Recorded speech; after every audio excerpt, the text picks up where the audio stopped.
बिहार के पूर्व सीएम जीतनराम मांझी के बेटे संतोष मांझी उर्फ संतोष सुमन के नीतीश कुमार मंत्रिमंडल से इस्तीफे के बाद बिहार की विपक्षी सियासत में हड़कंप मच गया है।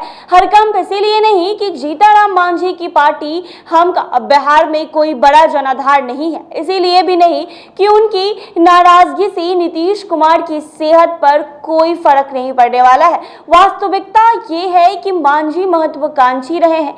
महत्वाकांक्षा पूरी करने के लिए बिहार में बीजेपी को छोड़ शायद ही कोई दल ऐसा हो जहां उन्होंने ठिकाने नहीं तलाशे हो। कांग्रेस, जनता दल, आरजेडी और जदयू होते हुए मांझी ने आखिरकार 2015 में अपनी पार्टी हम का गठन कर लिया था। मांझी के बेटे के इस्तीफे से नीतीश कुमार कटघरे में आ गए हैं। आपको बता दें कि विपक्षी दलों को इसी बहाने नीतीश कुमार पर हमलावर होने का मौका मिल गया है। वो कह रहे हैं कि नीतीश कुमार देश भर के विपक्षी दलों को एकजुट कर रहे हैं, लेकिन उनसे अपना ही परिवार नहीं संभल पा रहा है। बीजेपी ने 2013 में जब नरेंद्र मोदी को पीएम फेज घोषित किया तो नीतीश कुमार गुस्से में एनडीए से अलग हो गए। जदयू ने 2014 का लोकसभा चुनाव अपने दम पर लड़कर अपनी ताकत का अंदाजा लगा लिया था। आपकी फिटनेस का राज क्या है? एशवेल ड्रेस, ये एक ही बोतल में है। Stress, weakness, acidity, obesity, hair fall, skin की हर परेशानियों का एक ही हल। एशवेल life, diabetes free life.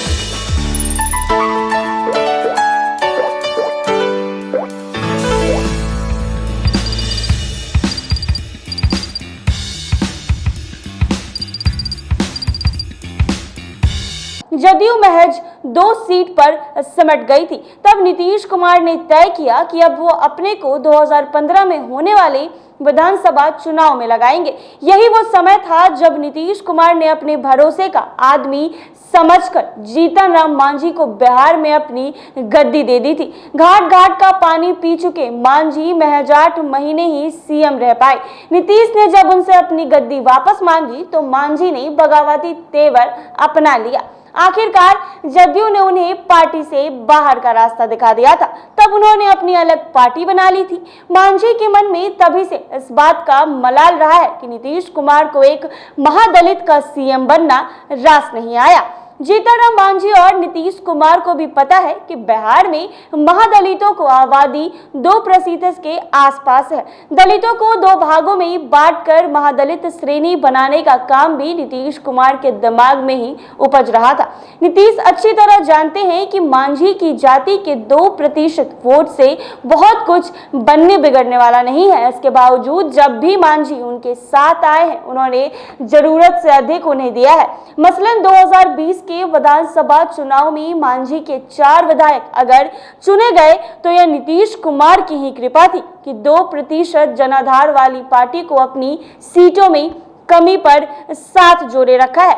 Manjhi उसके पहले आरजेडी के साथ जाना चाहते थे। सीटों की सवाल पर वो बिदक कर नीतीश के शरणागत हुए थे। इतना ही नहीं, नीतीश ने उनके बेटे को संतोष सुमन को 2018 में एमएलसी बनाया और मंत्रिमंडल में जगह भी दे दी। मांझी रूठते हैं और मनाने पर मान भी जाते हैं। शायद ये उनकी 78 साल की उम्र का तकाजा है।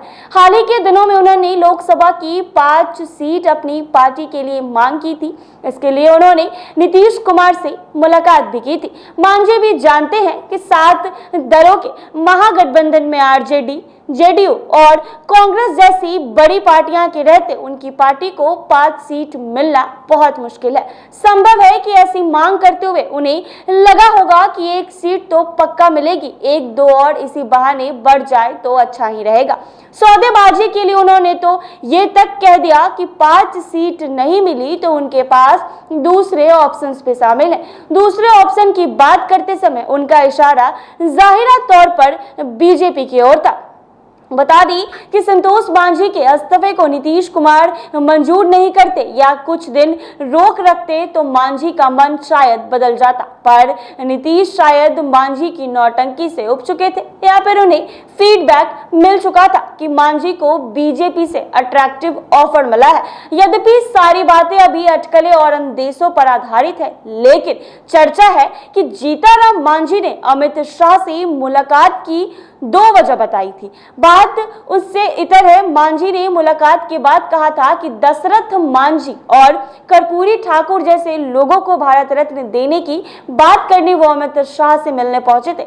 संतोष सुमन के इस्तीफे के बाद अटकलों में थोड़ा दम दिखने लगा है। चर्चा है कि मांझी को अमित शाह से आश्वासन दिया गया है कि वो एनडीए के साथ आए तो उन्हें किसी सूबे में राज्यपाल बनाकर भेजा जा सकता है। उनके बेटे का एमएलसी पद तो सुरक्षित रहेगा ही। अगर एनडीए बिहार में सरकार बनाता है तो डिप्टी सीएम का पद या मंत्रिमंडल में महत्वपूर्ण विभाग मिलना तो पक्का तय है। नीतीश कुमार ने अपनी विधायकों के साथ जीतनराम मांझी की पहली मुलाकात और फिर संतोष सुमन के इस्तीफे को बीजेपी के आकर्षक प्रस्ताव की कड़ी के रूप में देखा जा रहा है। प्रथम दृष्टया तो यही माना जा रहा है कि मांझी इस बात से खफा थे कि उनकी पार्टी को विपक्षी दलों की 23 जून को प्रस्तावित बैठक में शामिल होने का न्योता नहीं मिला।